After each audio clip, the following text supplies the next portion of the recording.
you are tired. I'm exhausted because I've been playing my whole game and I'd still give more energy than anybody in this room exhausted because God called me to do this. I don't believe God's going to give you anything if you have that kind of work ethic. I want to be the kind of person that thinks big, not small. Winning is just the behaviors of life. If you can manage the behaviors of winning, winning just comes. If you can't get to 4 appointments, 4, 5, 6 appointments a day, there's physically no way for you to win. All of that stuff, it seems like so clear to me why people win and why people don't. Does that make sense? This is the kind of person that wins. This is the kind of person that becomes a millionaire in this company. I'm telling you. But if you're not that kind of person, I don't really know how to talk to you about being that kind of person. I know the game. I'm not smart. I just know the game. Know the game. Know the game.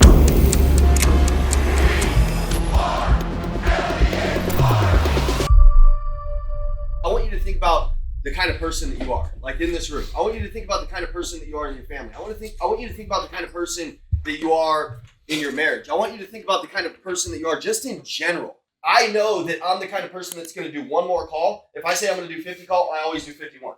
I know that I'm the kind of person that if I'm following up with somebody else is going to follow up with them one time, I'm probably going to follow up with them 55 times. Like I'm the kind of person that I'm going to piss people off because of my energy. I'm the kind of person that if I show up somewhere, I'm showing up differently than everybody else. And there's a lot of people that they're not those kinds of people. They show up and they're just average. They're just a feather in the wind, and they're just going about life. Think about the kind of person that you are. Think about the way that you show up. Think about the way that you look. Think about when you're on stage or you're at a seminar. Think about the kind of person that the people think of you. Your clients know if you're that kind of person. Does that make sense? Yes. So before we talk about any type of sales, you got to decide what kind of reputation you're going to have in this company. I want to be the kind of person that thinks big, not small. I've always wanted Andy and them to know that I'm the most relentless person. I've always wanted him to know that if he drops a video, I'm coachable. I've always wanted to, I respect him a lot. He's changed my life a lot. So if I'm going to do, if somebody's going to coach me, I just don't want to be the kind of person that's not coachable, that doesn't show up. And I always wanted to show up the longest, right? You get what I'm saying? Yeah. This is the kind of person that wins. This is the kind of person that becomes a millionaire in this company. I'm telling you. But if you're not that kind of person, I don't really know how to talk to you about being that kind of person. You have to decide what people are going to think about you. Faith without works is dead. You can have all the faith that you want, but if you got no work, what is God going to give to you? I don't believe God's going to give you anything if you have that kind of work ethic. I don't believe he's going to give you anything if you can't keep your word to each other, if you're not influential to your friends, if you're not influential to the people around you, if you're not spreading love, if you're just in your head, you're only thinking about selling people, not serving them. All of that stuff, it seems so clear to me why people win and why people don't. Does that make sense? Yeah. It's very clear to me. I'm seeing it more and more every day. So think about the kind of person that you show up as. Just think about it. Is it all about you? You're like, man, I got these problems. I honestly don't know what kind of problems I have because I'm so concerned about everybody else.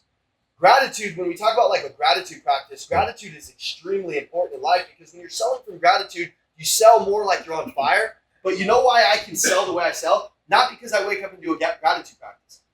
There's a study that said that the most powerful form of gratitude you can experience is not saying affirmations, it's seeing somebody actually transform in front of you.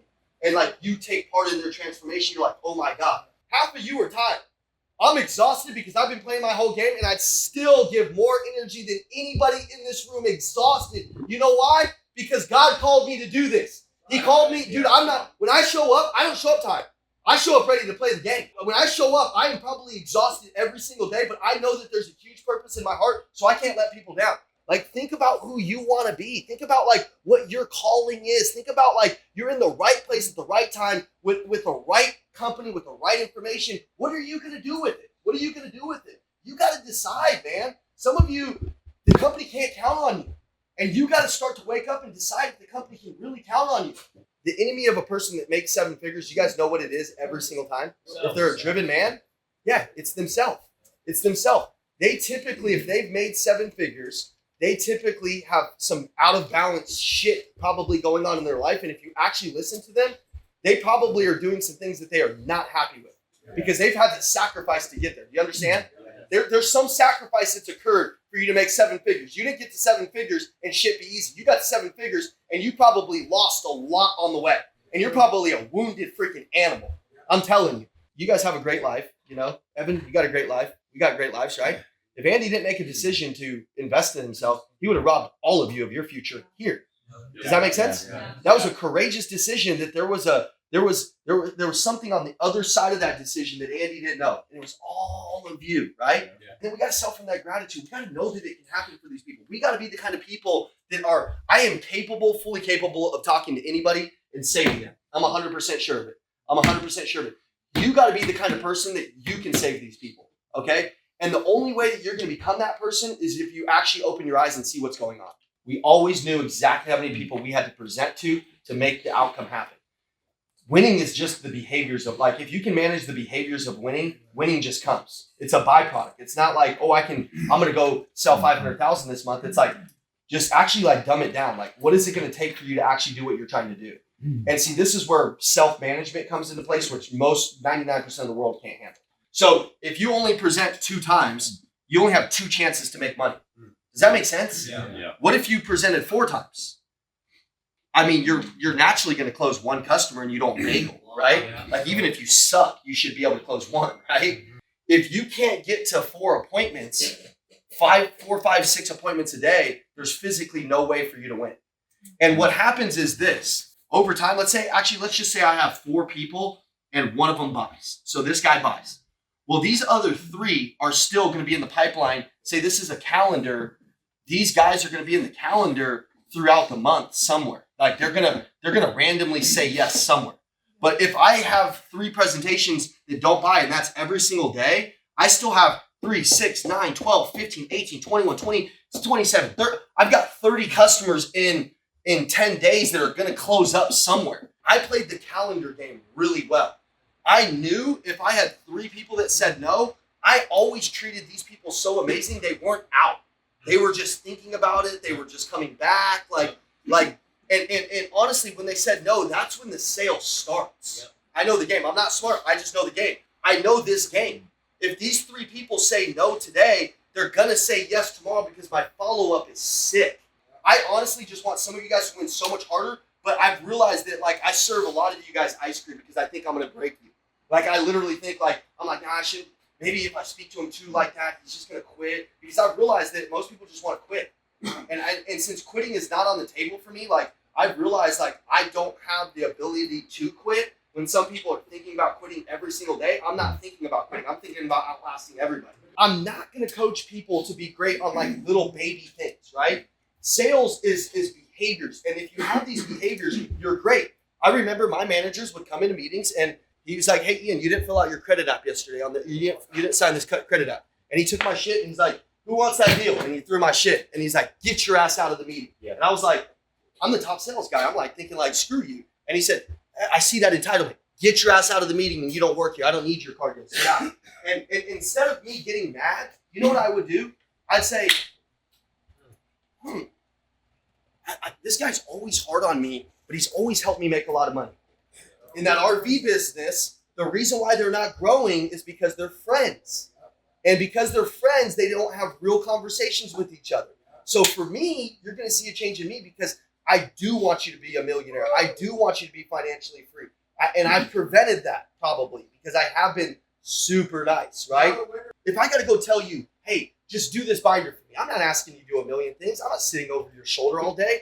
I'm going to teach you a couple of things here in a second. But if you're on my team and you can't do this every day and you have the opportunity to make multiple 6 figures and 7 figures and you can't do that, you're never going to earn that opportunity anyway. So I just need to get you out, right? When I'm in these meetings, I'm literally trying to reprogram my mind. Even if I know the information, I'm reprogramming. I'm rethinking. I'm thinking about all the little small things. Listen, I'm picking out the little things that I know. He said different things. Those are closes. There's stuff in here. I'm writing down. I'm this kind of person. I'm this kind of person. Do you still have the white belt mentality? Do you still carry that energy?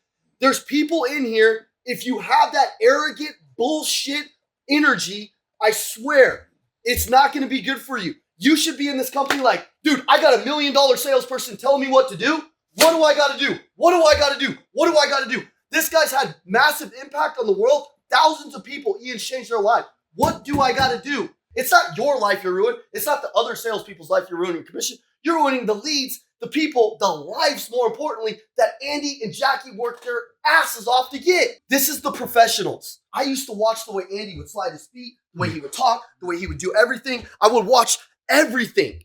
And the people who do that, like Ian's talking about, those are the people who win.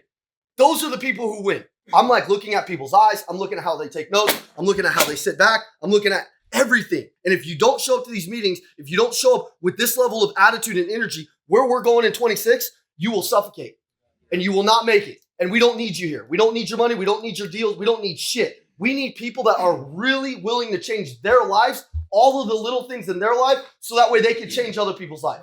But if you can't do the little shit, you definitely can't do the big shit. And if you can't do the big shit, I don't even want you here because I want to do big shit with my friends who like to do big shit. Them yelling at you, they're really yelling at themselves. When Ian was just yelling, he's talking to you guys. He wants you to be great, but he's reminding himself of what it takes to stay great. That's why he's telling all of you. And when Evan's yelling at you guys, he's yelling at himself.